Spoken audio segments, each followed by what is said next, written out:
Capítulo 2. Elementos generales del universo. Conocimiento del principio de las cosas. Espíritu y materia. Propiedades de la materia. Espacio universal. Conocimiento del principio de las cosas. 17. ¿Es dado al hombre conocer el principio de las cosas? No.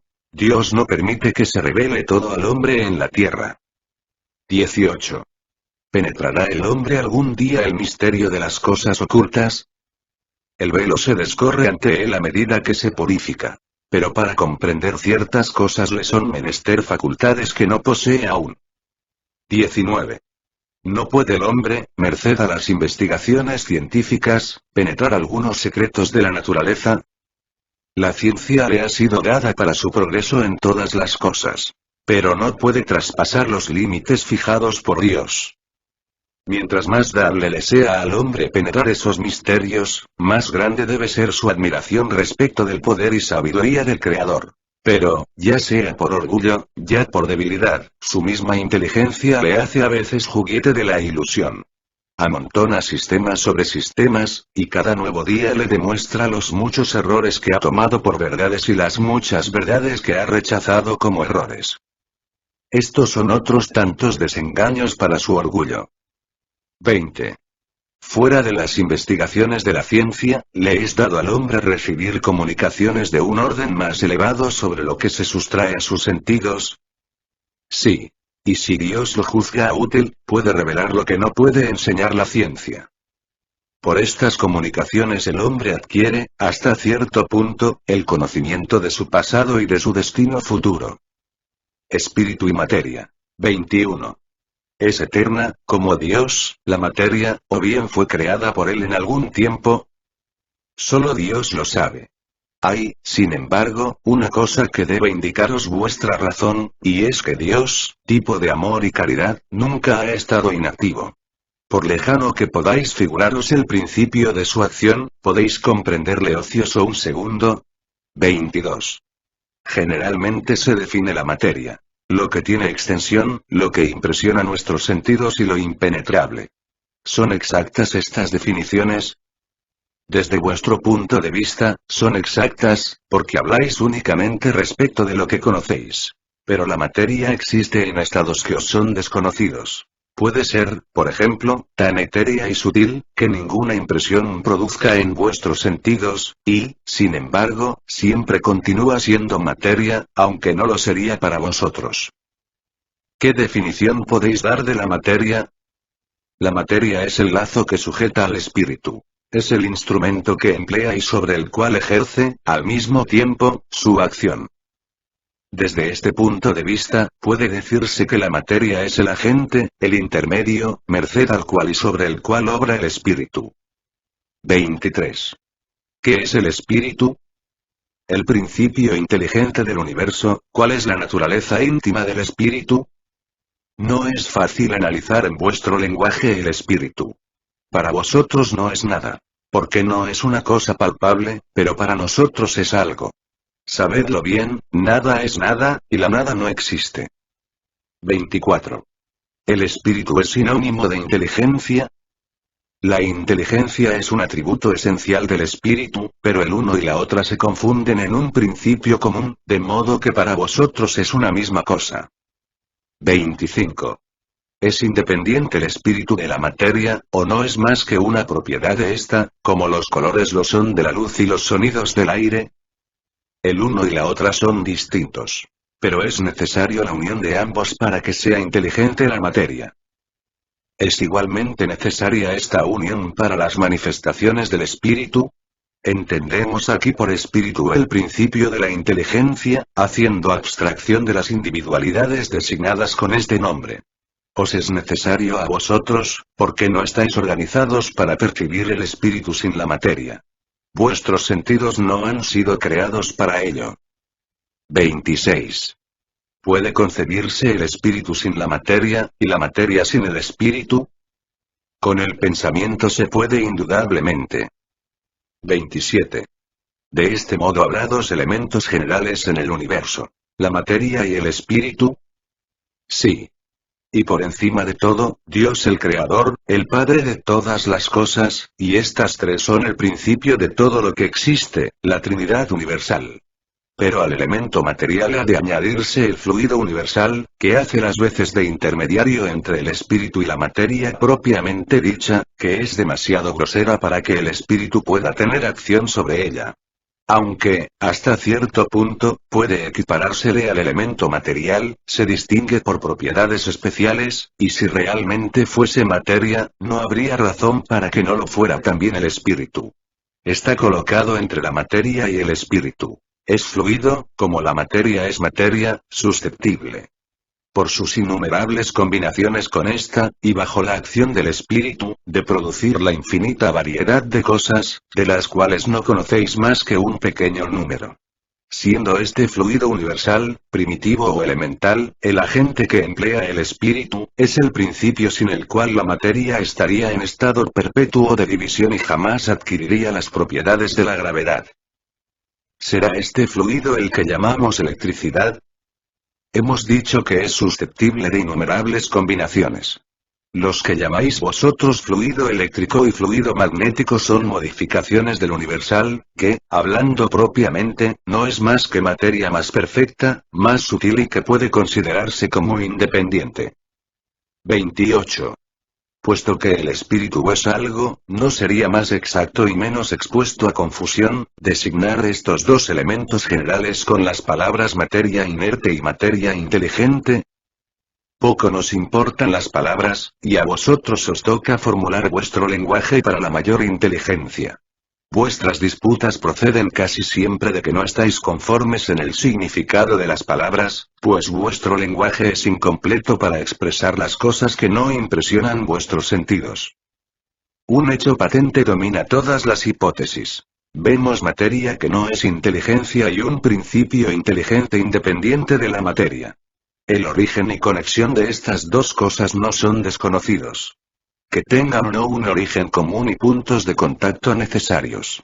Que la inteligencia tenga existencia propia, o que sea una propiedad, un efecto. Que sea, según opinión de algunos, una emanación de la divinidad, lo ignoramos. Pero se nos presentan distintos, y por esto los admitimos como dos principios constitutivos del universo. Por encima de todo esto vemos una inteligencia que domina todas las otras cosas, que las gobierna y que se distingue de ellas por atributos esenciales. Esta inteligencia suprema es la que se llama Dios. Propiedades de la materia. 29. Es un atributo esencial de la materia la ponderabilidad. De la materia tal como la conocéis vosotros, sí. Pero no de la materia considerada como fluido universal. La materia etérea y sutil que forma este fluido es imponderable para vosotros, y sin embargo, es el principio de la materia pesada.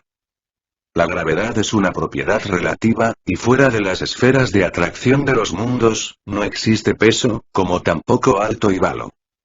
30. ¿Está formada la materia de uno o de varios elementos? Uno solo es el elemento primitivo. Los cuerpos que vosotros consideráis simples no son verdaderos elementos, sino transformaciones de la materia primitivas.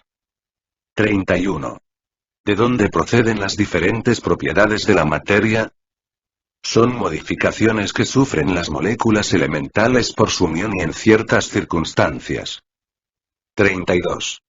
Según esto, los sabores, los olores, los colores, el sonido, las cualidades venenosas o curativas de los cuerpos, ¿no son más que modificaciones de una misma y única sustancia primitiva? Sí, indudablemente y solo existen por la disposición de los órganos destinados a percibirlos. Este principio queda demostrado por el hecho de que todos no percibimos del mismo modo las cualidades de los cuerpos. Uno encuentra agradable al gusto lo que otro encuentra malo, estos ven azul lo que aquellos ven encarnado, y lo que es venenoso para uno, es inofensivo o curativo para otros. 33. ¿Es susceptible la misma materia elemental de recibir todas las modificaciones y de adquirir todas las propiedades? Sí, y así debe entenderse cuando decimos que todo está en todo. Nota de pie. Este principio explica el fenómeno conocido de todos los magnetizadores. que consiste en dar, por medio de la voluntad, a una sustancia cualquiera, al agua, por ejemplo, propiedades muy diversas, un gusto determinado, y hasta las cualidades activas de otras sustancias. Puesto que solo hay un elemento primitivo, y puesto que las propiedades de los diferentes cuerpos no son más que modificaciones de este elemento, resulta que la sustancia más inofensiva tiene el mismo principio que la más deletérea. Así es como el agua, que se forma de una parte de oxígeno y de dos de hidrógeno, se hace corrosiva, si se dobla la proporción de oxígeno. Una transformación análoga puede producirse por medio de la acción magnética dirigida por la voluntad. El oxígeno, el hidrógeno, el azoe, el carbono y todos los cuerpos que consideramos simples no son más que modificaciones de una sustancia primitiva. En la imposibilidad en que hasta ahora nos encontramos de remontarnos de otra manera que por el pensamiento, a esa materia primera, aquellos cuerpos son para nosotros verdaderos elementos, y podemos, sin peligro, considerarlos como tales, hasta nueva orden. Esta teoría parece que está conforme con la opinión de los que no admiten en la materia más que dos propiedades esenciales: la fuerza y el movimiento, y que creen que todas las otras propiedades no son más que efectos secundarios que varían según la intensidad de la fuerza y la dirección del movimiento. Esta opinión es exacta.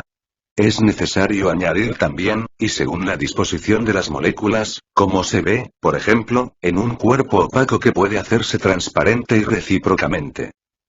34. ¿Tienen las moléculas una forma determinada? Las moléculas tienen sin duda una forma, pero inapreciable para vosotros. ¿Es constante o variable esta forma? Constante en las moléculas elementales primitivas, pero variable en las moléculas secundarias. Porque las que vosotros llamáis moléculas distan mucho aún de la molécula elemental. Espacio universal. 35. ¿El espacio universal es infinito o limitado? Infinito. Supondrá límites, ¿qué habría más allá? Sé que esto confunde la razón, y sin embargo, la razón te dice que no puede ser de otro modo. Lo mismo sucede con lo infinito en todas las cosas. En vuestra pequeña esfera no podéis comprenderlo. Si se supone un límite al espacio, por lejano que pueda concebirlo el pensamiento, la razón dice que más allá de él existe algo, y así de grado en grado. Hasta el infinito. Porque, aunque ese algo fuese el vacío absoluto, sería también el espacio. 36. ¿Existe en alguna parte del espacio universal el vacío absoluto? No, nada hay vacío, puesto que lo está para ti se encuentra ocupado por una materia que se sustrae a tus sentidos y a tus instrumentos. Capítulo 3. Creación. Formación de los mundos. Formación de los seres vivientes. Población de la Tierra. Adán. Diversidad de las razas humanas. Pluralidad de mundos. Consideraciones y concordancias bíblicas respecto de la creación. Formación de los mundos. El universo comprende la infinidad de mundos que vemos y que no vemos, todos los seres animados e inanimados y todos los astros que se mueven en el espacio, como también los fluidos que lo llenan. 37. ¿Ha sido creado el universo, o bien es eterno como Dios? No cabe duda que no ha podido hacerse por sí solo, y si fuese eterno como Dios, no sería obra de Dios. La razón nos dice que el universo no ha podido hacerse a sí mismo y que, no pudiendo ser obra del acaso, debe ser lo de Dios. 38. ¿Cómo creó Dios el universo? Para servirme de una expresión. Con su voluntad. Nada pinta mejor esa voluntad omnipotente que estas bellas palabras del Génesis. Dijo Dios: hágase la luz, y la luz fue hecha. 39. ¿Podemos conocer el modo como fueron formados los mundos? Todo lo que puede decirse y comprenderéis vosotros, es que los mundos se forman por la condensación de la materia diseminada en el espacio. 40. Los cometas son, como actualmente se cree, un principio de condensación de la materia y mundos en vía de formación. Es cierto. Lo absurdo es creer en su influencia. Hablo de la que vulgarmente se les atribuye. Porque todos los cuerpos celestes tienen una parte de influencia en ciertos fenómenos físicos. 41. ¿Puede desaparecer un mundo completamente formado y ser de nuevo diseminada en el espacio la materia que lo forma? Sí. Dios renueva los mundos como renueva los seres vivientes. 42. ¿Podemos conocer la duración de la formación de los mundos? ¿De la Tierra, por ejemplo? No puedo decírtelo. Porque solo el Creador lo sabe, y muy loco sería el que pretendiese saberlo, o conocer el número de siglos de esa formación. Formación de los seres vivientes. 43. ¿Cuándo empezó a ser poblada la Tierra? Al principio todo era caos y los elementos estaban confundidos. Poco a poco, cada cosa fue ocupando su lugar, y entonces aparecieron los seres vivientes apropiados al estado del globo. 44. ¿De dónde vinieron a la Tierra los seres vivientes? La Tierra contenía los gérmenes, que esperaban para desarrollarse el momento favorable. Los principios orgánicos se reunieron apenas cesó la fuerza que los tenía separados, y formaron los gérmenes de todos los seres vivientes. Aquellos permanecieron en estado latente e inerte, como la crisálida y la simiente de las plantas, hasta que llegó el momento propicio al nacimiento de cada especie, y los seres de cada especie se reunieron y se multiplicaron entonces. 45. ¿Dónde estaban los elementos orgánicos antes de la formación de la Tierra? Se encontraban en estado de fluido, por decirlo así, en el espacio, en medio de los espíritus, o en otros planetas, esperando la creación de la Tierra para empezar una nueva existencia en un globo nuevo. La química nos presenta las moléculas de los cuerpos inorgánicos uniéndose para formar cristales de regularidad constante, según cada especie, desde el momento en que se hallan en condiciones propicias. La menor turbación en estas condiciones, basta a impedir la reunión de los elementos. O por lo menos, la disposición regular que constituye el cristal. ¿Por qué no ha de suceder lo mismo en los elementos orgánicos?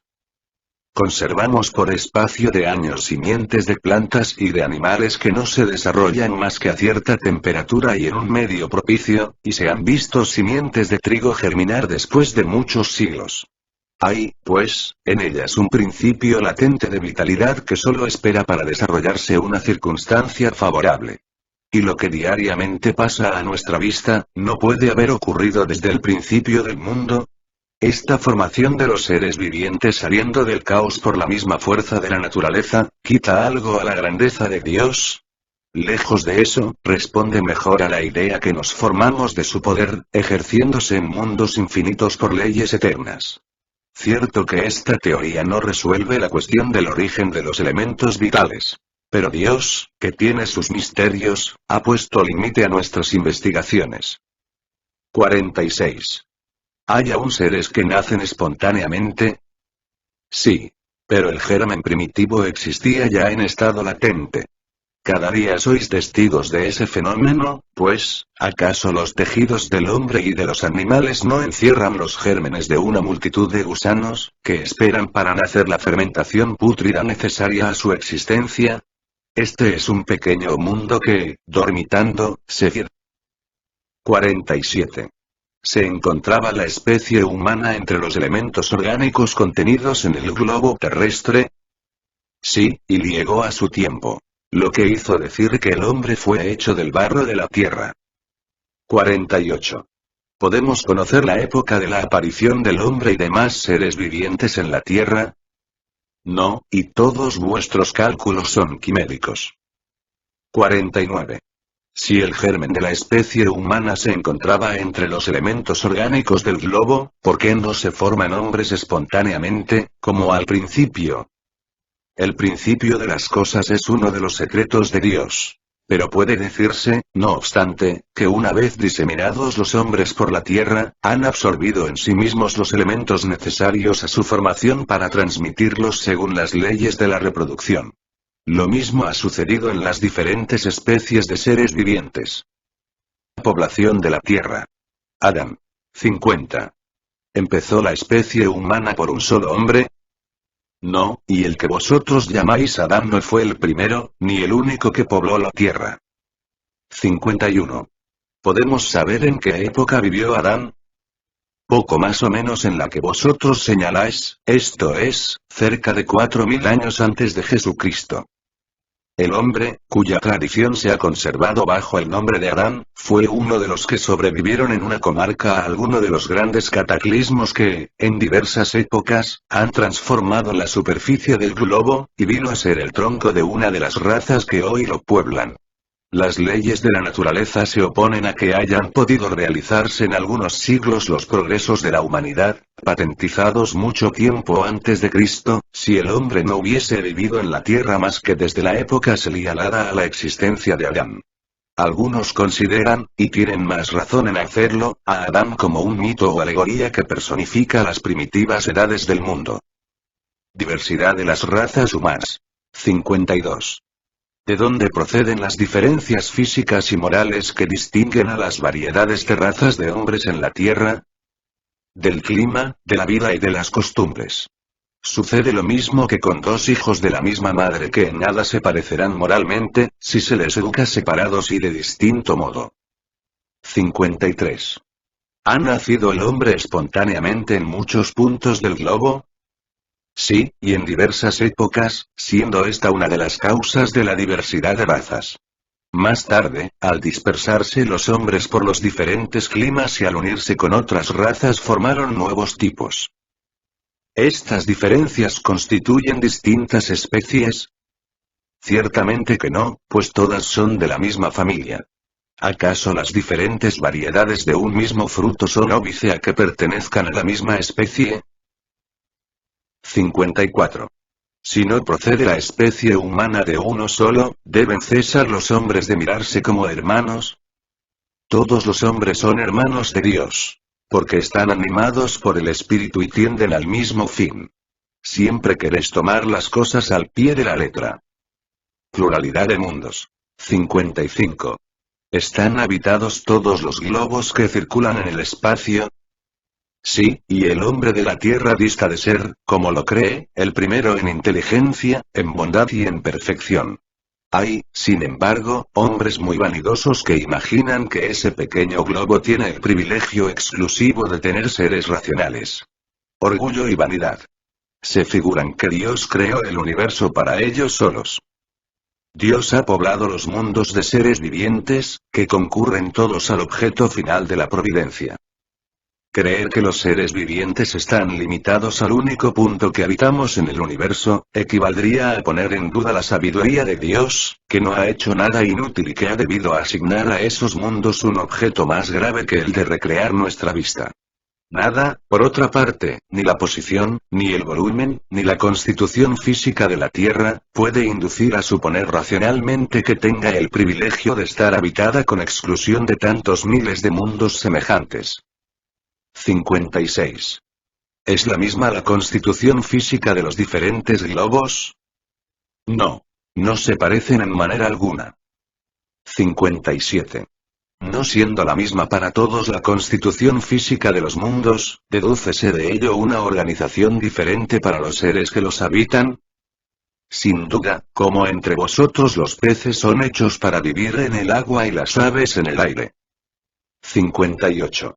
Están privados de luz y de calor los mundos más distantes del Sol, ya que éste les aparece como una estrella. ¿Creéis, pues, que no hay más orígenes de luz y de calor que el Sol, y no contáis para nada con la electricidad que en ciertos mundos, llena funciones que os son desconocidas, y que es mucho más importante que en la Tierra? Por otra parte, nadie os ha dicho que todos los seres vean de la misma manera que vosotros y por órganos formados como los vuestros. Las condiciones de existencia de los seres que habitan los diferentes mundos deben ser apropiadas al medio en que están llamados a vivir. Si nunca hubiésemos visto peces, no comprenderíamos que hubiera seres que pudiesen vivir en el agua, y así sucede en los otros mundos que contienen sin duda elementos desconocidos para nosotros. ¿No vemos en la Tierra que las largas noches polares son iluminadas por la electricidad de las auroras boreales? Y es nada imposible que en ciertos mundos la electricidad sea más abundante que en la Tierra, y que desempeñe en ellos funciones generales, cuyos efectos no podemos comprender. Esos mundos pueden, por lo tanto, contener en sí mismos los orígenes de calor y de luz necesarios a sus habitantes. Consideraciones y concordancias bíblicas respecto a la creación. 59. Los pueblos se han formado ideas muy divergentes sobre la creación, según el grado de su ilustración, y la razón apoyada en la ciencia ha reconocido la inverosimilitud de ciertas teorías, confirmándola dada por los espíritus la opinión ha mucho tiempo admitida por los hombres más ilustrados. La objeción que puede hacerse a esta teoría es la de que está en contradicción con el texto de los libros sagrados. Pero un examen detenido hace ver que esta contradicción es más aparente que real y que resulta de la interpretación dada a menudo al sentido alegórico. La cuestión del primer hombre en la persona de Adán, como tronco único de la humanidad, no es la sola que ha sido objeto de modificación para las creencias religiosas. En cierta época, el movimiento de la Tierra pareció tan opuesto al texto sagrado, que no hubo clase de persecuciones de que no fuese blanco esa teoría, y la Tierra gira sin embargo, a pesar de los anatemas, y nadie podría negarlo actualmente sin agraviar su propia razón. Dice igualmente la Biblia que el mundo fue creado en 6 días y fija la época de creación como unos 4000 años antes de la era cristiana. Antes de esa época, no existía la Tierra, que fue sacada de la nada. El texto es formal. Pero he aquí que la ciencia positiva, la ciencia inexorable, viene a probar lo contrario. La formación del globo está escrita con caracteres imprescriptibles en el mundo fósil, y está probado que los 6 días de la creación son otros tantos períodos, cada uno de los cuales abarca quizá muchos centenares de miles de años. Este no es un sistema, una doctrina, una opinión aislada, sino un hecho tan constante como el movimiento de la Tierra, que la teología no puede resistirse a admitir, prueba evidente del error en que puede incurrirse, tomando literalmente las expresiones de un lenguaje que es figurado con frecuencia. ¿Debe inferirse de eso que sea falsa la Biblia? No, pero sí que los hombres la han interpretado mal. Hojeando los archivos de la Tierra, la ciencia ha descubierto el orden en que han aparecido en su superficie los diferentes seres vivientes, orden que está conforme con el indicado en el Génesis, con la sola diferencia de que, en vez de salir milagrosamente de las manos de Dios y en algunas horas, esa obra se ha realizado en algunos millones de años, siempre por su voluntad, pero con arreglo a la ley de las fuerzas de la naturaleza. ¿Es por ello menos grande y menos poderoso Dios? ¿Es menos sublime su obra, porque carece del prestigio de la instantaneidad? No, evidentemente. Y preciso sería formarse una idea muy mezquina de la divinidad para no reconocer su omnipotencia en las leyes eternas que para gobernar los mundos ha establecido. La ciencia, lejos de amenguar la obra divina, nos la presenta bajo un aspecto más grandioso y más conforme con las nociones que tenemos del poderío y de la majestad de Dios, por lo mismo que se ha realizado sin derogación de las leyes de la naturaleza. Conforme en este punto con Moisés, la ciencia coloca al hombre en último término en el orden de la creación de los seres vivientes. Pero Moisés fija el diluvio universal en el año 1654, al paso que la geología nos presenta el gran cataclismo anterior a la aparición del hombre, atendiendo a que hasta ese día no se encuentra en las capas primitivas ninguna señal de su presencia, ni de la de los animales de su misma categoría, bajo el punto de vista físico. Pero nada prueba que esto sea imposible, y varios descubrimientos han engendrado ya dudas sobre este particular, pudiendo suceder, pues, que de un momento a otro se tenga certeza material de esa anterioridad de la raza humana, y entonces se comprenderá que en este punto, como en otros, el texto bíblico es figurado.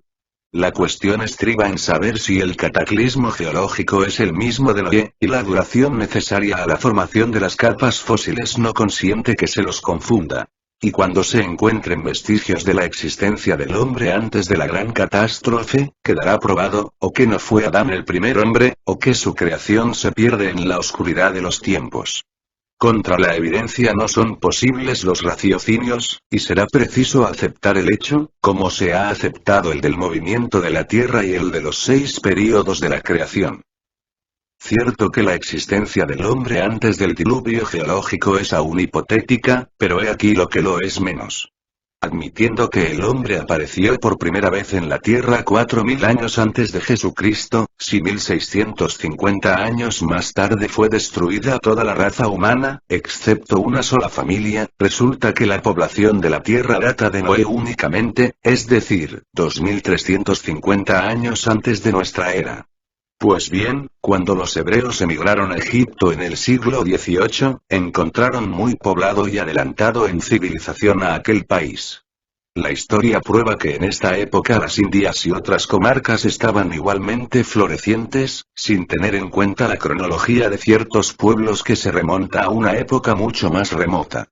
Hubiera, pues, sido preciso que del siglo XXIV al XVIII, es decir, en un espacio de 600 años, la posteridad de un solo hombre, hubiese podido no solamente poblar todas las inmensas comarcas entonces conocidas, suponiendo que no lo hubiesen sido las otras, sino que, en aquel breve intervalo, la especie humana hubiera podido elevarse de la ignorancia absoluta del estado primitivo al mayor grado de desenvolvimiento intelectual, lo cual es contrario a todas las leyes antropológicas. En apoyo de esta opinión viene también la diversidad de razas. Es indudable que el clima y los hábitos engendran modificaciones en el carácter físico. Pero se deja comprender el alcance de la influencia de esas causas, y el examen psicológico prueba que entre ciertas razas existen diferencias constitucionales más profundas que las que puede producir el clima. El cruzamiento de las razas produce los tipos intermedios, y tiende a borrar los caracteres extremos. Pero no los produce, sino que se limita a formar variedades. Pues bien, para que hubiese habido cruzamiento de razas, era preciso que las hubiera distintas, y cómo explicar su existencia suponiéndoles un tronco común, y sobre todo un tronco tan cercano. ¿Cómo admitir que en algunos siglos ciertos descendientes de Noé se hayan transformado hasta el punto de producir la raza etiópica, por ejemplo? Semejante metamorfosis no es más admisible que la hipótesis de un tronco común al lobo y la oveja, al elefante y al pulgón, al ave y al pez. Repetimos que nada puede prevalecer contra la evidencia de los hechos. Todo encuentra explicación, por el contrario, admitiendo la existencia del hombre antes de la época que vulgarmente se le señala. La diversidad de orígenes. A Adán, que vivía hace 6000 años, como poblador de una comarca inhabitada aún. El diluvio de Noé como una catástrofe parcial que se ha confundido con el cataclismo geológico, y teniendo finalmente en cuenta la forma alegórica peculiar al estilo oriental y que encontramos en los libros sagrados de todos los pueblos. Por esta razón es prudente no declararse ligeramente en contra de ciertas doctrinas que pueden, como tantas otras, desmentir tarde o temprano a los que las combaten. Lejos de perder, se ensanchan las ideas religiosas caminando al par de la ciencia, y este es el único medio de no ofrecer un lado vulnerable al escepticismo. Capítulo 4. Principio vital. Seres orgánicos e inorgánicos. La vida y la muerte. Inteligencia e instinto. Seres orgánicos e inorgánicos. Los seres orgánicos son los que tienen en sí mismos un origen de actividad íntima que les da vida. Nacen, crecen, se reproducen por sí mismos y mueren, y están provistos de órganos especiales para la realización de los diferentes actos de la vida y apropiados a las necesidades de su conservación. Comprenden los hombres, los animales y las plantas. Los seres inorgánicos son todos los que no tienen vitalidad ni movimientos propios, y son formados por solo la agregación de materia, tales son los minerales, el agua, el aire, etc. 60. ¿Es una misma la fuerza que une los elementos de la materia en los cuerpos orgánicos y en los inorgánicos? Sí, y la ley de atracción es la misma para todos. 61. ¿Existe diferencia entre la materia de los cuerpos orgánicos y la de los inorgánicos? Siempre es la misma materia. Pero en los cuerpos orgánicos está animalizada. 62. ¿Cuál es la causa de la animalización de la materia? Su unión con el principio vital. 63. ¿El principio vital reside en un agente particular o solo es una propiedad de la materia organizada? En una palabra, ¿es efecto o causa? Es lo uno y lo otro. La vida es un efecto producido por la acción de un agente sobre la materia y este agente, sin la materia no es la vida, de la misma manera que la materia no puede vivir sin aquel. Da la vida a todos los seres que lo absorben y se lo asimilan. 64. Hemos visto que el espíritu y la materia son dos elementos constitutivos del universo, ¿forma un tercero el principio vital? Indudablemente, es uno de los elementos necesarios a la constitución del universo, pero él a su vez tiene su origen en la materia universal modificada. Para vosotros es un elemento como el oxígeno y el hidrógeno, que no son, empero, elementos primitivos. Porque todo eso deriva de un mismo principio. Parece resultar aquí que la vitalidad no tiene su principio en un agente primitivo distinto, sino en una propiedad especial de la materia universal debida a ciertas modificaciones. Esa es la consecuencia de lo que hemos dicho. 65. ¿Reside el principio vital en alguno de los cuerpos que conocemos? Tiene su origen en el fluido universal. Es el que vosotros llamáis fluido magnético o fluido eléctrico, animalizado, y constituye el intermediario, el lazo entre el espíritu y la materia. 66. ¿Es uno mismo el principio vital para todos los seres orgánicos? Sí, modificados según las especies. Es lo que les da movimiento y actividad y los distingue de la materia inerte. Porque el movimiento de la materia no es la vida. La materia recibe el movimiento, pero no lo da. 67. ¿La vitalidad es un atributo permanente del agente vital, o bien solo se desarrolla por el funcionamiento de los órganos? Solo con el cuerpo se desarrolla. ¿No hemos dicho ya que ese agente sin la materia no es la vida? Es necesaria la unión de ambas cosas, para producir la vida. Puede decirse que la vitalidad se encuentra en estado latente, cuando el agente vital no está unido al cuerpo. Sí, así es. El conjunto de los órganos constituye una especie de mecanismo que recibe su impulso de la actividad íntima o principio vital que en ellos existe. El principio vital es la fuerza motriz de los cuerpos orgánicos. Al mismo tiempo que el agente vital da impulso a los órganos, la acción de estos mantiene y desarrolla la actividad del agente vital, poco más o menos, lo mismo que el frote desarrolla el calor. La vida y la muerte. 68. ¿Cuál es la causa de la muerte de los seres orgánicos? La extenuación de los órganos. ¿Podría compararse la muerte a la cesación del movimiento de una máquina desorganizada? Sí. Porque, si la máquina está mal dispuesta, se rompe el resorte, y si es malo el cuerpo, la vida le abandona. 69. ¿Por qué una lesión del corazón con preferencia a la de otros órganos, produce la muerte? El corazón es una máquina de vida. Pero no solo la lesión del corazón es la que produce la muerte, pues aquel no es más que una de las ruedas esenciales. 70. ¿Qué hacen la materia y el principio vital de los seres orgánicos que mueren? La materia inerte se descompone y forma otros nuevos cuerpos orgánicos. El principio vital vuelve a la masa. Muerto el ser orgánico, los elementos que lo forman entran en nuevas combinaciones que constituyen nuevos seres. Estos toman del origen universal el principio de la vida y de la actividad, lo absorben y se lo asimilan para devolverlo a aquel origen, cuando cesen de existir. Los órganos están impregnados, por decirlo así, del fluido vital, que da a todas las partes del organismo una actividad que, en ciertas lesiones, opera la adhesión de aquellas, y restablece funciones suspendidas momentáneamente.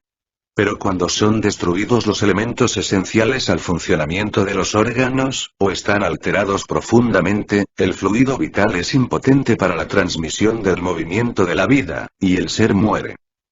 Los órganos reaccionan más o menos necesariamente los unos sobre los otros, y de la armonía de su conjunto resulta su acción recíproca. Cuando una causa cualquiera destruye la armonía, se detienen sus funciones como el movimiento de un mecanismo, cuyas ruedas esenciales están descompuestas. Tal sucede a un reloj que se gasta con el tiempo o se descompone por accidente, viniendo la fuerza motriz a ser impotente para ponerlo en movimiento. Tenemos una imagen más exacta aún de la vida y de la muerte en un aparato eléctrico, que contiene electricidad, como todos los cuerpos de la naturaleza, en estado latente, no manifestándose los fenómenos eléctricos hasta que no se pone en actividad el fluido en virtud de una causa especial. Puede decirse entonces que el aparato vive. Cesando la causa de actividad, cesa el fenómeno, y el aparato entra en estado de inercia. En este supuesto, los cuerpos orgánicos serían una especie de pilas o aparatos eléctricos en los cuales la actividad del fluido produce el fenómeno de la vida, y su cesación la muerte. La cantidad de fluido vital no es absoluta en todos los seres orgánicos. Varía según las especies, y no es constante en el mismo individuo, ni en los individuos de la misma especie. Los hay que están saturados de él, por decirlo así. Al paso que otros apenas tienen una cantidad suficiente, y de aquí que la vida sea en algunos más activa, más tenaz y en cierto modo superabundante. La cantidad de fluido vital se agota, y puede llegar a ser insuficiente para el mantenimiento de la vida, si no se renueva por la absorción y asimilación de las sustancias que lo contienen. El fluido vital se transmite de un individuo a otro, y el que tiene más puede dar al que tiene menos y en ciertos casos restituir la vida que está próxima a concluir. Inteligencia e instinto. 71. ¿La inteligencia es un atributo del principio vital? No, puesto que las plantas viven y no piensan. Siendo puramente orgánica su vida. La inteligencia y la materia son independientes, pues un cuerpo puede vivir sin inteligencia. Pero ésta solo puede manifestarse por medio de los órganos materiales, y es precisa la unión con el espíritu para dar inteligencia a la materia animalizada. La inteligencia es una facultad especial propia de ciertas clases de seres orgánicos que les da, juntamente con el pensamiento, la voluntad de obrar, la conciencia de la existencia y de la individualidad, así como también los medios de establecer relaciones con el mundo exterior y de atender a sus necesidades. Pueden, pues, distinguirse. Él a los seres inanimados formados únicamente de materia, sin vitalidad ni inteligencia, tales son los cuerpos brutos. Segundo, los seres animados que no piensan, formados de materia y dotados de vitalidad, pero faltos de inteligencia, y tercero, los seres animados que piensan, formados de materia, dotados de vitalidad y que tienen además un principio inteligente que les da la facultad de pensar. 72. ¿Cuál es el origen de la inteligencia? Ya lo hemos dicho. La inteligencia universal. Podría decirse que cada ser toma una parte de inteligencia del origen universal y se la asimila, como toma y se asimila el principio de la vida material. Esa es una comparación únicamente, pero inexacta, porque la inteligencia es una facultad propia de cada ser y constituye la individualidad moral. Ya sabéis, además, que hay cosas que no es dado al hombre penetrar, y esta es, por ahora, una de ellas. 73. ¿El instinto es independiente de la inteligencia? Propiamente, no. Porque es una especie de inteligencia. El instinto es una inteligencia no razonada, y por CL todos los seres atienden a sus necesidades. 74. ¿Puede fijarse un límite entre el instinto y la inteligencia? Es decir, precisar dónde concluye el uno y empieza la otra. No, porque se confunden a menudo. Pero se pueden distinguir muy bien los actos que pertenecen al instinto de los que pertenecen a la inteligencia. 75. ¿Es exacto decir que disminuyen las facultades instintivas a medida que crecen las intelectuales? No, pues el instinto existe siempre. Pero el hombre lo descuida. También puede el instinto conducir al bien. Nos guía casi siempre y a veces con más seguridad que la razón. Porque nunca se extravía. ¿Por qué razón no es siempre un guía infalible? Lo sería, si no estuviese falseada por la mala educación. Por el orgullo y el egoísmo. El instinto no razona. Pero la razón deja la elección al hombre y le da el libre albedrío. El instinto es una inteligencia rudimentaria que difiere de la propiamente dicha en que sus manifestaciones son espontáneas casi siempre, al paso que las de la inteligencia son resultado de una combinación y de un acto deliberado. El instinto varía en sus manifestaciones según las especies y sus necesidades. En los seres que tienen conciencia y percepción de las cosas exteriores se alía a la inteligencia, es decir, a la voluntad y a la libertad. Libro segundo. Mundo espiritista o de los espíritus. Capítulo primero. De los espíritus. Origen y naturaleza de los espíritus. Mundo normal primitivo. Forma y ubicuidad de los espíritus.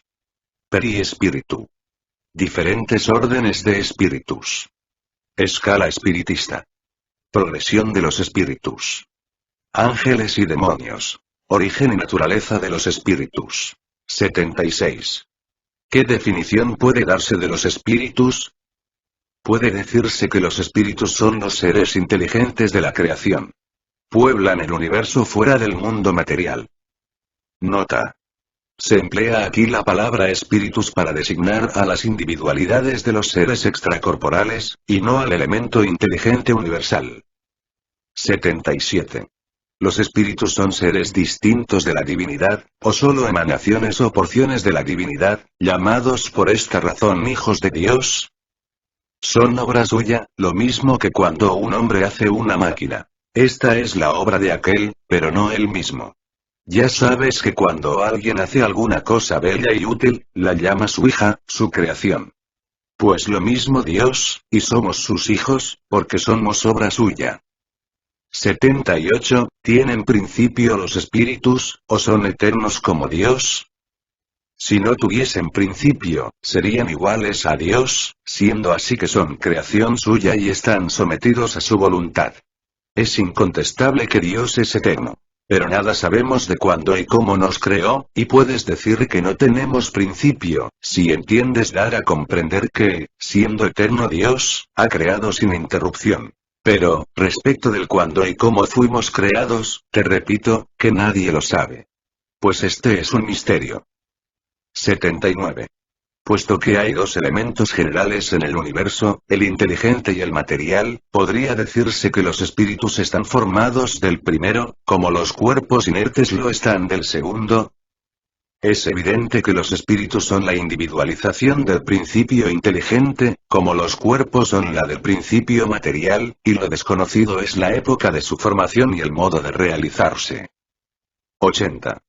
¿Es permanente la creación de los espíritus, o solo tuvo lugar en el origen de los tiempos? Es permanente, de manera, que Dios nunca cesa de crear. 81.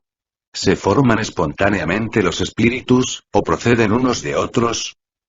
Dios por su voluntad los crea como a todas las otras cosas. Pero, te lo repetimos otra vez, su origen es un misterio. 82. ¿Es exacto decir que los espíritus son inmateriales? ¿Cómo podrá definirse una cosa, siendo insuficiente el lenguaje y faltando términos de comparación? ¿Puede un ciego de nacimiento definir la luz? Inmaterial no es la palabra, y sería más exacto decir incorporal. Porque debes comprender perfectamente que siendo una creación el espíritu, ha de ser algo, y es, en efecto, materia purificada. Pero no tiene análoga entre vosotros, siendo, además, tan etérea, que no puede impresionar vuestros sentidos. Decimos que los espíritus son inmateriales, porque su esencia difiere de todo lo que conocemos bajo el nombre de materia. Un pueblo de ciegos carecería de términos con que expresar la luz y sus efectos, y el ciego de nacimiento cree recibir todas las percepciones por el oído, el olfato, el gusto y el tacto, no comprendiendo las ideas que le proporcionaría el sentido que le falta. Lo mismo nos sucede a nosotros que, respecto de la esencia de los seres sobrehumanos, somos verdaderos ciegos, y no podemos definirlos más que por comparaciones imperfectas siempre, o haciendo un esfuerzo de imaginación. 83. ¿Tienen fin los espíritus? Se comprende que sea eterno el principio de donde emana. Pero lo que preguntamos es si tienen término su individualidad, y si en una época más o menos remota, no se disemina y vuelve a la masa común el elemento de que están formados, como sucede en los cuerpos materiales. Es difícil comprender que una cosa que tiene principio pueda no tener fin. Muchas cosas existen que vosotros no comprendéis. Porque vuestra inteligencia es limitada, no siendo esta razón para rechazarlas. El niño no comprende todo lo que su padre comprende, ni el ignorante todo lo que el sabio. Te decimos, pues, y es cuanto por ahora podemos decirte, que los espíritus no tienen fin. Mundo normal primitivo. 84. ¿Los espíritus constituyen un mundo separado y distinto del que vemos? Sí, el de los espíritus o inteligencias incorporales. 85. ¿Cuál es principal en el orden de las cosas, el mundo espiritista, o el corporal? El espiritista, que preexiste y sobrevive a todo. 86. ¿Podría dejar de existir o no haber existido nunca el mundo corporal, sin que se alterase la esencia del mundo espiritista? Sí, pues son independientes, aunque su correlación es, empero, incesante. Porque el uno reacciona perennemente en el otro. 87. ¿Ocupan los espíritus una región determinada y circunscrita en el espacio? Los espíritus se encuentran por todas partes, y de ellos hasta lo infinito están poblados los espacios ilimitados. Los hay constantemente a vuestro lado, que os observan e influyen en vosotros a pesar vuestro. Porque son uno de los poderes de la naturaleza, e instrumentos de que se vale Dios para realizar sus miras providenciales. Pero no todos pueden ir a todas partes, pues hay regiones prohibidas a los menos avanzados. Forma y ubicuidad de los espíritus. 88. ¿Tienen los espíritus una forma determinada, limitada y constante? Para vuestra vista no, pero sí para la nuestra. Y si así lo queréis, el espíritu es una llama, un destello, o una chispa etérea. ¿Tiene color esa llama o chispa? Para vosotros, y según que el espíritu es más o menos puro, varía del oscuro al brillo del rubí. Ordinariamente se representa a los genios con una llama o estrella en la cabeza, alegoría que recuerda la naturaleza esencial de los espíritus, y se coloca en la parte superior de aquella, porque allí reside la inteligencia. 89. ¿Emplean los espíritus algún tiempo en cruzar el espacio? Sí. Pero rápido como el pensamiento. ¿El pensamiento es el alma misma que se traslada de un punto a otro? Cuando el pensamiento está en una parte determinada, también lo está el alma, puesto que es esta la que piensa, siendo el pensamiento un atributo. 90. El espíritu que se traslada de uno a otro punto tiene conciencia de la distancia que recorre y de los espacios que cruza, o bien se ve súbitamente trasladado al punto a donde quiere ir. Lo uno y lo otro. Puesto que el espíritu puede muy bien, si así lo quiere, hacerse cargo de la distancia que recorre, distancia que puede también ser eliminada, lo cual depende de su voluntad y además de la mayor o menor pureza de su naturaleza. 91. ¿La materia sirve de obstáculo a los espíritus? No, pues lo penetran todo, y el aire, la tierra, las aguas y hasta el mismo fuego le son igualmente accesibles. 92. ¿Tienen el don de ubicuidad los espíritus, o en otros términos, puede un espíritu dividirse o encontrarse en muchas partes a la vez?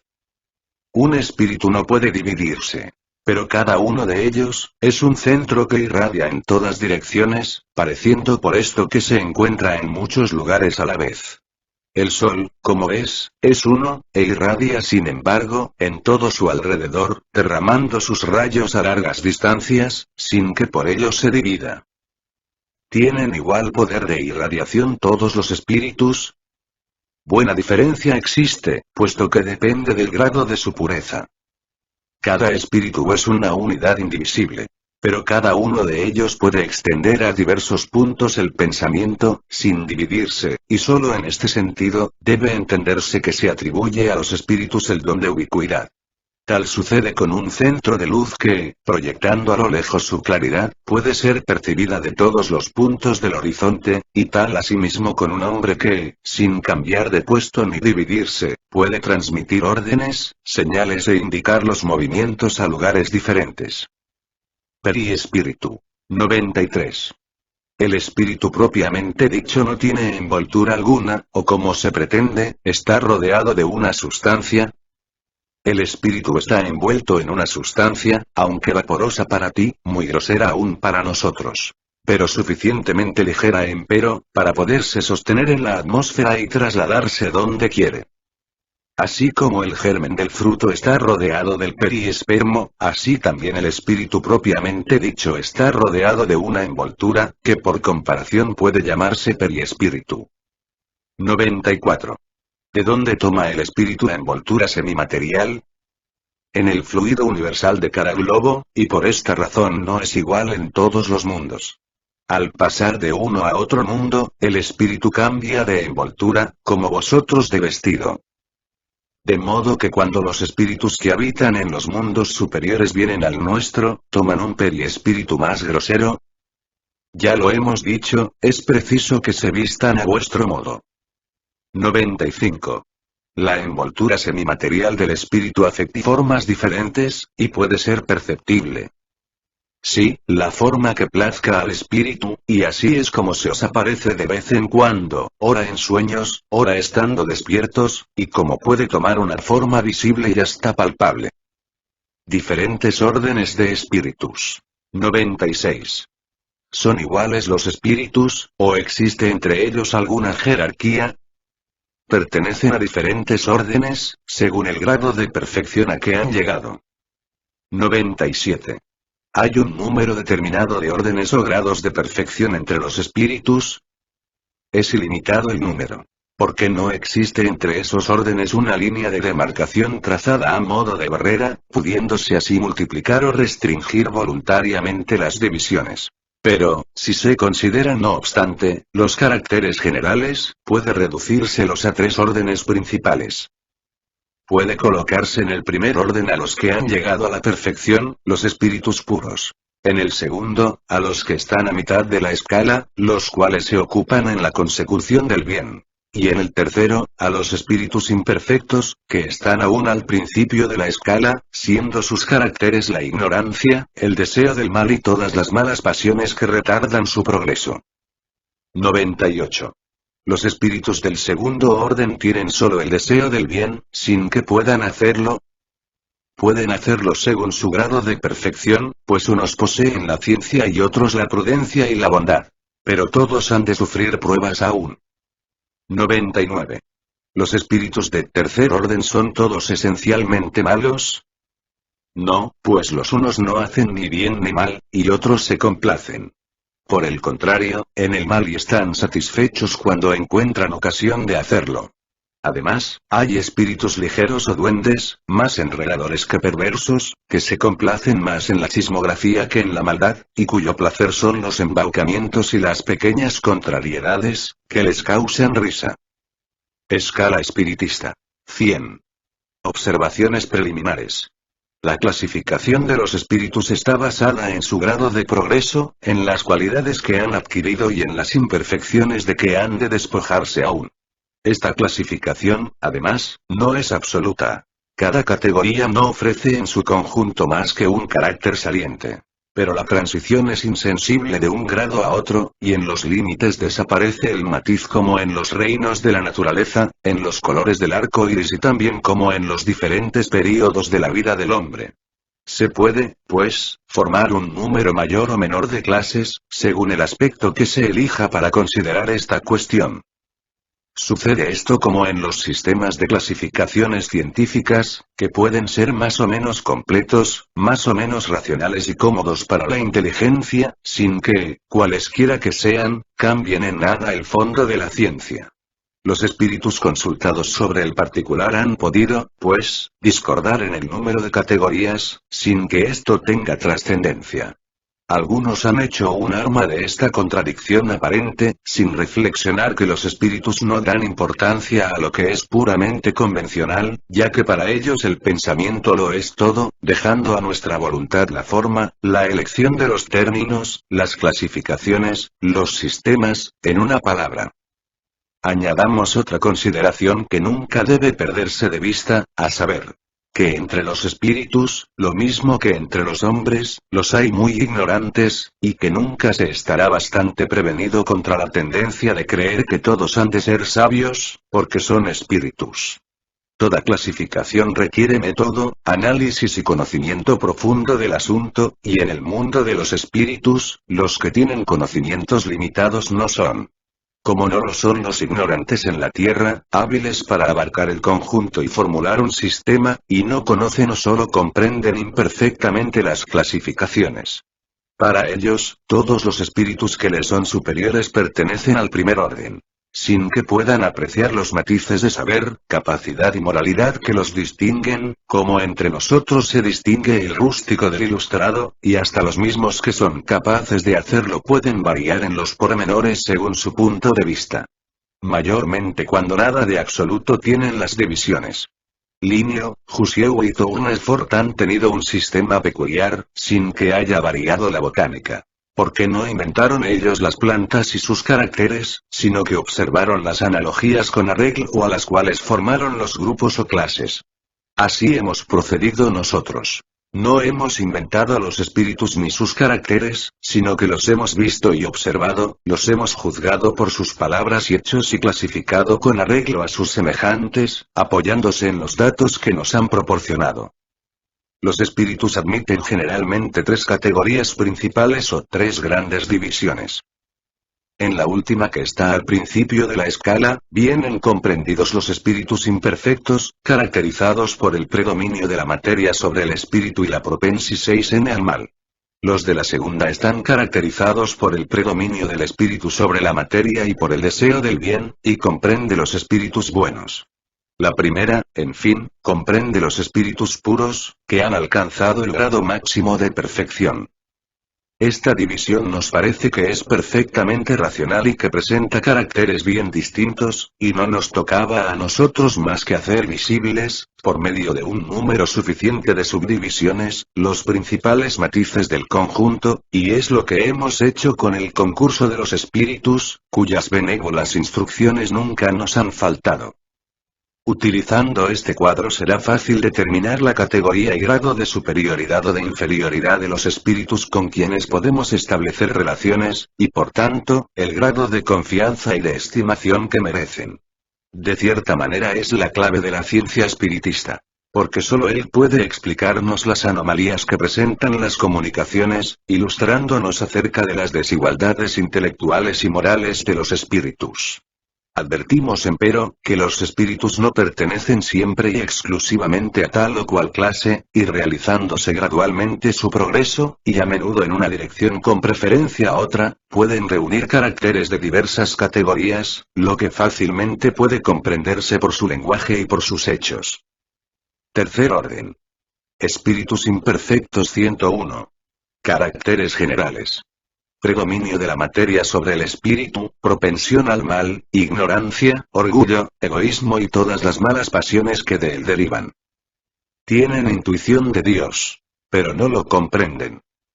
Todos no son esencialmente malos, y en algunos abunda más la ligereza, la inconsecuencia y la malicia que la verdadera perversidad.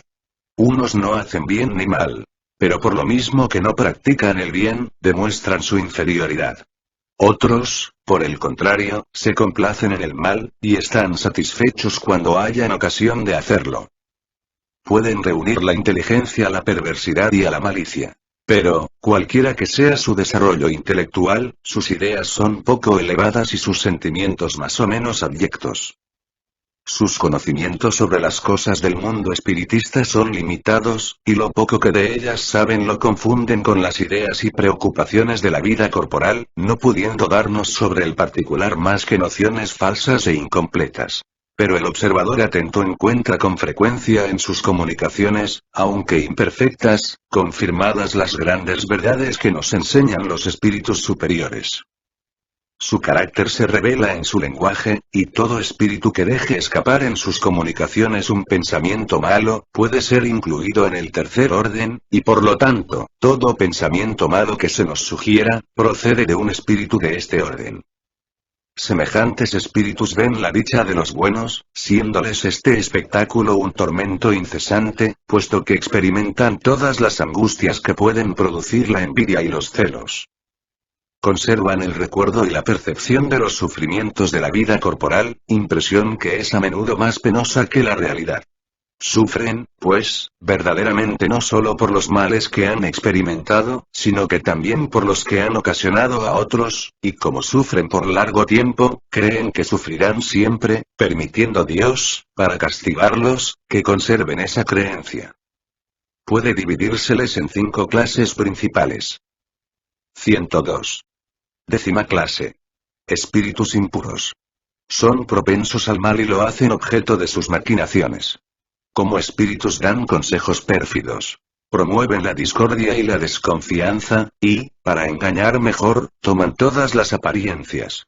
Se apoderan de los caracteres bastante débiles para seguir sus excitaciones, a fin de arrastrarles a su perdición, y están satisfechos cuando consiguen retardar su progreso, haciéndoles sucumbir en las pruebas que sufren.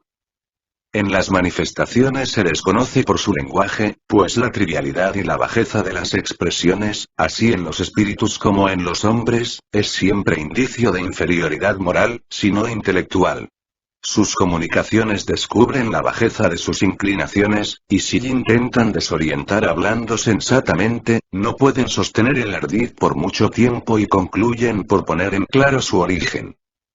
Ciertos pueblos los han considerado como divinidades maléficas, y otros los designan con los nombres de demonios. Genios malos y espíritus del mal. Los seres vivientes a quienes animan, durante la encarnación, son dados a todos los vicios que engendran las pasiones viles y degradantes, tales como el sensualismo, la crueldad, la maulería, la hipocresía, la codicia y la sórdida avaricia. Hacen el mal por el placer de hacerlo, sin motivo la mayor parte de las veces, y por aversión al bien escogen casi siempre sus víctimas entre las personas honradas. Cualquiera que sea el lugar social que ocupen, son azote de la humanidad, y el barniz de la civilización no los libra del oprobio y de la ignominia. 103. 9ª clase. Espíritus ligeros. Son ignorantes, malignos, inconsecuentes y burlones, y en todo se entrometen, y responden a todo sin cuidarse de la verdad. Se complacen en ocasionar pequeños pesares y alegrías, en chismear, en inducir maliciosamente en error por medio de engaños y en hacer travesurillas. A esta clase pertenecen los espíritus llamados vulgarmente duendes, trasgos, gnomos y diablillos, todos los cuales dependen de los espíritus superiores, que frecuentemente les ocupan, como nosotros a nuestros criados. En las comunicaciones con los hombres, su lenguaje es a veces ingenioso, y chistoso, pero casi siempre superficial, y aprovechan las extravagancias y las ridiculeces que exponen en frases mordaces y satíricas. Cuando usurpan algún nombre, lo hacen más por malicia que por perversidad. 104. 8ª clase. Espíritus de falsa instrucción. Falsos sabios. Tienen conocimientos bastante vastos. Pero creen saber más de lo que realmente saben. Habiendo progresado algo en diversos sentidos, su lenguaje tiene cierto carácter grave que puede engañar acerca de su capacidad y ciencia. Pero no pasa de ser, con frecuencia, reflejo de las preocupaciones y de las ideas sistemáticas de la vida terrestre, una mezcla de verdades y errores absurdos, a cuyo través se descubren la presunción, el orgullo, los celos y la terquedad de que no han podido emanciparse. 105. 7ª clase. Espíritus neutros. No son ni bastante buenos para practicar el bien, ni bastante malos para hacer el mal. Se inclinan igualmente al uno y al otro, y no se sobreponen a la condición vulgar de la humanidad, ni moral ni intelectualmente. Tienen apego a las cosas de este mundo, cuyas alegrías groseras echan de menos. 106. 6ª clase. Espíritus golpeadores y perturbadores. Propiamente hablando, no forman una clase distinta, si se toman en consideración sus cualidades personales, y pueden pertenecer a todas las clases del tercer orden.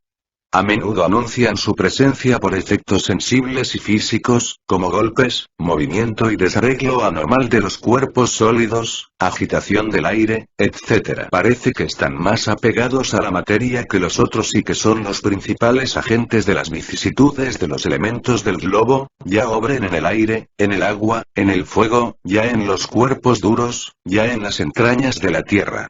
Cuando estos fenómenos tienen un carácter intencional e inteligente, se conoce que no son debidos a una causa fortuita y física.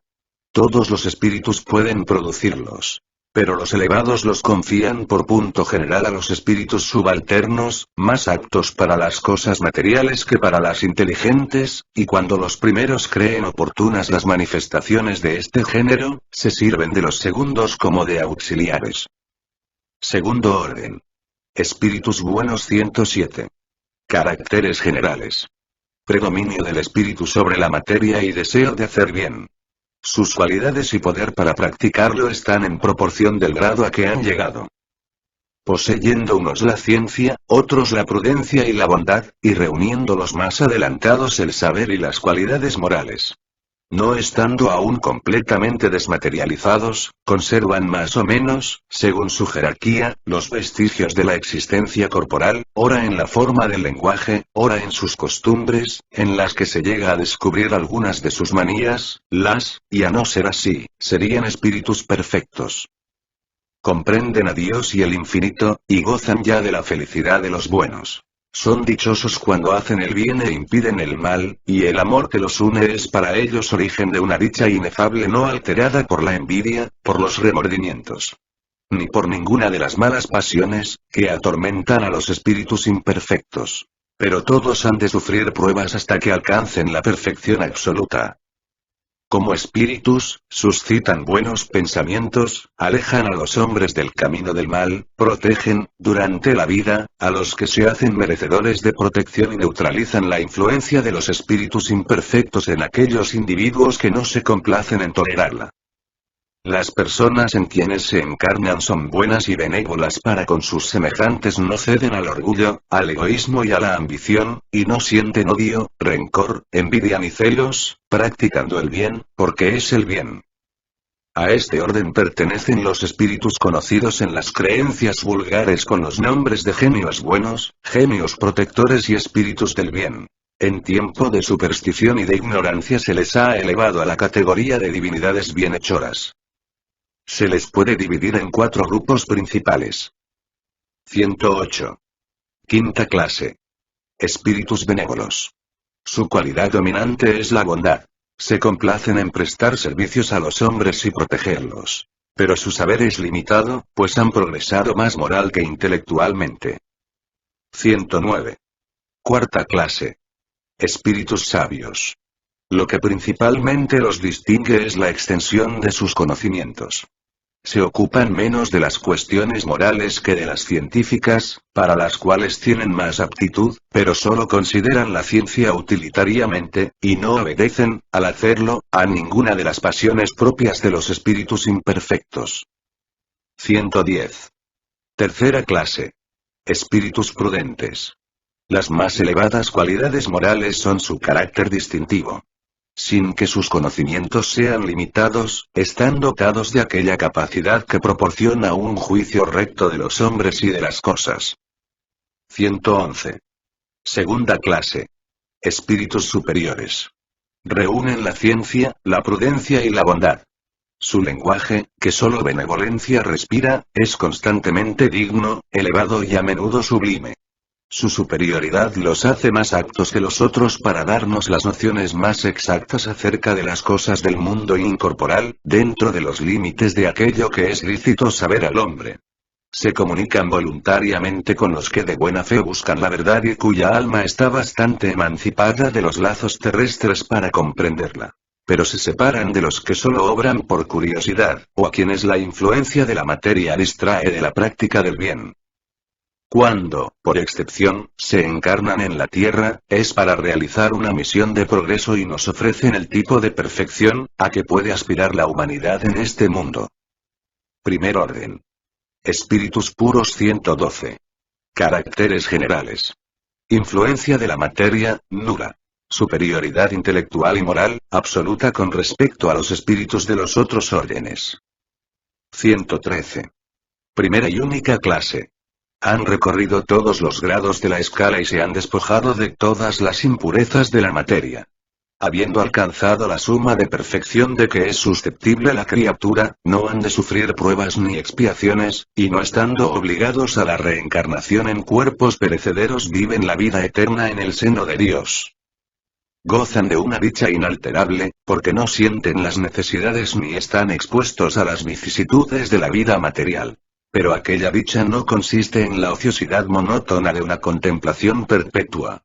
Son mensajeros y ministros de Dios, cuyas órdenes, acerca de la conservación de la armonía universal, ejecutan. Mandan a todos los espíritus que les son inferiores, les ayudan a perfeccionarse y les señalan su misión. Para ellos, es ocupación agradable la de asistir a los hombres en sus apuros y excitarlos al bien o a la expiación de las faltas que les alejan de la felicidad suprema. Se les designa de veces con los nombres de ángeles, arcángeles o serafines. Los hombres pueden comunicarse con ellos, pero sería muy presuntuoso el que pretendiese tenerlos constantemente a sus órdenes. Progresión de los espíritus. 114. ¿Los espíritus son buenos o malos por su naturaleza, o bien se van mejorando? Los mismos espíritus van mejorándose, y al conseguirlo, pasan de un orden inferior a otro superior. 115. ¿Hay espíritus que fueron creados buenos y otros malos? Dios creó a todos los espíritus sencillos e ignorantes, es decir, faltos de ciencia, y dio a cada uno de ellos una misión con objeto de ilustrarlos y de hacerles llegar progresivamente a la perfección por medio del conocimiento de la verdad, y aproximarse a él. La dicha eterna sin perturbación estriba para ellos en esa perfección. Los espíritus adquieren los conocimientos sufriendo las pruebas que Dios les impone, que unos aceptan con sumisión, llegando así más prontamente al objeto de su destino, y que otros sufren con desagrado, permaneciendo por culpa suya lejos de la perfección y de la dicha prometida. Según esto, parece que los espíritus en su origen, son como los niños, ignorantes e inexpertos, pero que adquieren poco a poco los conocimientos que les faltan recorriendo las diferentes etapas de la vida. Sí. La comparación es exacta, pues el niño rebelde continúa ignorante e imperfecto, y se aprovecha más o menos según su docilidad. Pero, al paso que la vida del hombre tiene término, la del espíritu se dilata en lo infinito. 116. ¿Hay espíritus que permanecerán perpetuamente en los puestos inferiores? No. Todos llegarán a ser perfectos. Cambiarán, pero a la larga. Porque, como lo hemos dicho otra vez, un Padre justo y misericordioso no puede desterrar eternamente a sus hijos. ¿Y quieres que Dios, que es tan bueno y tan justo, sea de peor condición que vosotros? 117. ¿Depende de los espíritus apresurar su progreso hacia la perfección? Indudablemente, y llegan más o menos pronto según su deseo y su sumisión a la voluntad de Dios. ¿El niño de 6 años no se instruye más pronto que el reacio? 118. ¿Pueden degenerar los espíritus? No, pues a medida que progresan comprenden lo que les alejaba de la perfección, y terminada una prueba, poseen el conocimiento de ella y no lo olvidan. Pueden permanecer estacionarios, pero no retroceden. 119. ¿No podría Dios librar a los espíritus de las pruebas que han de sufrir para llegar al primer puesto? Si hubiesen sido creados perfectos, no tendrían méritos para gozar de los beneficios de la perfección. Sin lucha, ¿dónde estaría el mérito? Por otra parte, la desigualdad que entre ellos existe, es necesaria a su personalidad. Además, la misión que desempeñan en los diferentes grados, entra en las miras de la providencia respecto de la armonía del universo. Puesto que en la vida social todos los hombres pueden llegar a los primeros puestos, se podría preguntar también, ¿por qué el soberano de un país no hace generales a todos sus soldados, empleados superiores a todos los subalternos y maestros a todos los discípulos? Pues entre la vida social y la espiritual existe aún la diferencia de que la primera es limitada. Y no basta siempre a la consecución de todos los grados, al paso que, siendo indefinida la segunda, da a cada cual la posibilidad de elevarse al puesto supremo. 120. ¿Todos los espíritus pasan por la serie del mal para llegar al bien? No por la serie del mal, sino por la de la ignorancia. 121. ¿Por qué ciertos espíritus han seguido el camino del bien y otros el del mal? ¿No tienen libre albedrío? Dios no creó espíritus malos, sino sencillos e ignorantes, es decir, igualmente aptos para el bien que para el mal. Los que llegan a ser malos, lo son por su voluntad. 122. No teniendo en su origen conciencia de sí mismos, ¿cómo pueden los espíritus ser libres de elegir entre el bien y el mal? Existe en ellos un principio, una tendencia cualquiera que los incline más al uno que al otro. El libre albedrío se desarrolla a medida que el espíritu adquiere conciencia de sí mismo. Si la elección se debiese a una causa independiente de la voluntad del espíritu, no existiría libertad. La causa no reside en él, sino fuera, en las influencias a que cede en virtud de su voluntad libre, y esto significa la gran figura de la caída del hombre y del pecado original. Unos cedieron a la tentación, otros resistieron a ella. ¿De dónde proceden las influencias que obran sobre el espíritu? De los espíritus imperfectos que procuran apoderarse de él y dominarle, y que se consideran felices cuando le hacen sucumbir. Esto es lo que se ha querido representar en la figura de Satanás.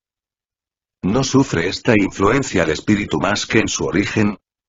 Le persigue en su vida de espíritu, hasta que consigue dominarse de tal modo, que los malos renuncian a obsesionarle. 123. ¿Por qué ha permitido Dios que los espíritus puedan seguir el camino del mal? ¿Cómo os atrevéis a pedirle a Dios cuenta de sus actos? ¿Creéis que podéis penetrar en sus designios? Podéis deciros, sin embargo, la sabiduría de Dios consiste en la libertad que a cada uno concede de elegir, porque así tiene cada uno el mérito de sus obras. 124. Puesto que hay espíritus que desde el principio siguen el camino del bien absoluto y otros el del mal absoluto, ¿existen indudablemente grados entre estos dos extremos? Ciertamente que sí, y la gran mayoría es la de los que no ocupan los extremos. 125. Los espíritus que han seguido el camino del mal, ¿podrán llegar al mismo grado de superioridad que los otros? Sí. Pero las eternidades serán más largas para ellos. Por estas palabras las eternidades debe entenderse la idea que tienen los espíritus inferiores de que serán perpetuos sus sufrimientos, cuyo término no les es dado ver. Idea que se renueva en todas las pruebas en que sucumben. 126. Los espíritus que llegan al grado supremo, después de haber incurrido en el mal, ¿tienen a los ojos de Dios menos mérito que los otros? Dios mira a los extraviados con iguales ojos y a todos los ama con el mismo afecto. Se les llama malos, porque han sucumbido. Pero antes eran espíritus sencillos. 127. ¿Los espíritus son creados iguales en facultades intelectuales? Lo son. Pero no sabiendo de dónde provienen, es preciso que funcione el libre albedrío, y progresan con más o menos rapidez así intelectual, como moralmente. Los espíritus que, desde el principio, siguen el camino del bien, no son por ello espíritus perfectos, puesto que, si no tienen malas tendencias, han de adquirir, sin embargo, experiencia y los conocimientos necesarios para llegar a la perfección. Podemos compararlos a los niños que, cualquiera que sea la bondad de sus naturales instintos, tienen necesidad de desarrollarse, de ilustrarse, y que no llegan sin transición de la infancia a la madurez. Así como tenemos hombres buenos y malos desde la infancia, así también hay espíritus buenos y malos desde el principio, con la diferencia capital, de que el niño tiene instintos completamente formados, al paso que el espíritu, al ser formado, no es ni bueno ni malo, sino que tiene todas las tendencias, y en virtud de su libre albedrío toma una u otra dirección. Ángeles y demonios. 128.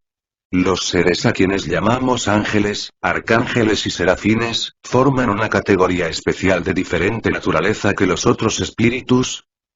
No. Son los espíritus puros, los que están en lo más alto de la escala y reúnen todas las perfecciones.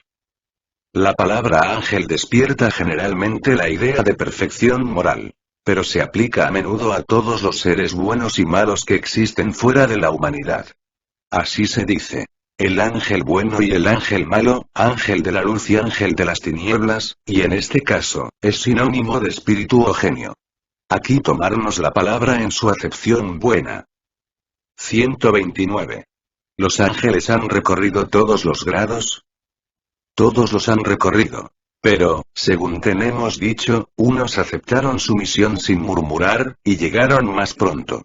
Otros emplearon mayor o menor tiempo para llegar a la perfección. 130. Si es errónea la opinión de que existen seres creados perfectos y superiores a las demás criaturas, ¿en qué consiste que sea tradicional en casi todos los pueblos? Sabe que tu mundo no es eterno y que mucho antes de que existiese, Espíritu sabía que ocupaban ya el grado supremo, por lo cual pudieron creer los hombres que siempre habían estado a la misma altura. 131. ¿Existen demonios, en el sentido que se da esta palabra? Si hubiese demonios, serían obra de Dios, y hubiera procedido éste con justicia y bondad creando seres consagrados eternamente al mal y a la infelicidad. Si existen demonios, en tu mundo inferior y en otros semejantes es donde residen, y son esos hombres hipócritas que hacen de un Dios justo un Dios perverso y vengativo, esos hombres que creen complacerle con las abominaciones que en su nombre cometen. La palabra demonio no implica la idea de espíritu malo más que en su acepción moderna. Porque la palabra daimon de que se forma significa genio, inteligencia, y se aplicaba indistintamente a los seres incorporales buenos o malos. Los demonios, en la acepción vulgar de la palabra, suponen seres esencialmente maléficos que serían, como todas las cosas, creación de Dios, y Dios, que es soberanamente justo y bueno, no puede haber creado seres arrastrados al mal por su naturaleza y eternamente condenados. Si no fuesen obra de Dios, serían como Él eternos, o bien habría muchos poderes soberanos. La primera condición de toda doctrina es la de ser lógica, y la de los demonios, en su sentido absoluto, flaquea por esta base esencial. Se concibe que en la creencia de los pueblos atrasados que, no conociendo los atributos de Dios, dan cabida a las divinidades maléficas, se admita a los demonios. Pero para todo el que acepte la bondad de Dios como el atributo por excelencia, es ilógico y contradictorio suponer que haya podido crear seres consagrados al mal y destinados a hacerlo perpetuamente, porque equivale a negar su bondad. Los partidarios del demonio se parapetan en las palabras de Cristo, y no seremos nosotros quienes neguemos la autoridad de su enseñanza que quisiéramos ver más en el corazón que en los labios de los hombres. Pero, ¿se tiene certeza del sentido que daba Cristo a la palabra demonio? No se sabe que la forma alegórica es uno de los caracteres distintivos de su lenguaje, y que todo lo que contiene el Evangelio no debe tomarse literalmente. Sirva de prueba este pasaje. Pero luego, después de las tribulaciones de aquellos días, el sol se oscurecerá, la luna no alumbrará, y las estrellas caerán del cielo, las potestades de los cielos temblarán. Lo que os aseguro es que no se acabará esta generación, hasta que se cumpla todo esto. No hemos visto la forma del texto bíblico contradicha por la ciencia en lo que se refiere a la creación y movimiento de la tierra. No puede suceder otro tanto con ciertas figuras empleadas por Cristo, que debía hablar según los tiempos y lugares. Cristo no pudo decir a sabiendas una cosa falsa, y sí, pues. En sus palabras hay asertos que parece que repugnan a la razón, es porque no los comprendemos o porque los interpretamos mal. Los hombres han hecho con los demonios lo mismo que con los ángeles y así como han creído en seres eternamente perfectos han tomado a los espíritus inferiores por seres perpetuamente malos. La palabra demonio debe, pues, entenderse con relación a los espíritus impuros que a menudo no son mejores que los seres que con aquel nombre se designan, pero con la diferencia de que semejante estado no es más que transitorio. Son espíritus imperfectos que murmuran de las pruebas que sufren, y que por la misma razón las sufren por más tiempo, pero que llegarán, a su vez, a la perfección cuando tengan voluntad de hacerlo. Pudiera, pues, admitirse la palabra demonio con esta restricción, pero como actualmente se la toma en sentido exclusivo, podría inducir en el error de hacer creer en la existencia de seres especiales creados para el mal. Satanás es evidentemente la personificación del mal o una forma alegórica, porque no puede admitirse un ser malo que lucha de potencia a potencia con la divinidad, y cuya única ocupación es la de contrariar sus designios. siendo necesarias al hombre imágenes y figuras que hieran su imaginación, ha pintado a los seres incorporales bajo forma material con atributos que recuerdan sus cualidades y defectos. Así es como, queriendo los antiguos personificar el tiempo, lo pintaron en figura de anciano con una hoz y un reloj de arena, pues la de un joven hubiese sido un contrasentido. Lo mismo debe decirse de las alegorías de la fortuna, de la verdad, etc. Los modernos han representado a los ángeles o espíritus puros por una figura radiante, con alas blancas, emblema de la pureza, y a Satán con cuernos, garras y demás atributos de las bestias, emblemas de las pasiones bajas. El vulgo, que tomó las cosas literalmente, ha visto en el emblema una individualidad real, como en otro tiempo a Saturno en la alegoría del tiempo.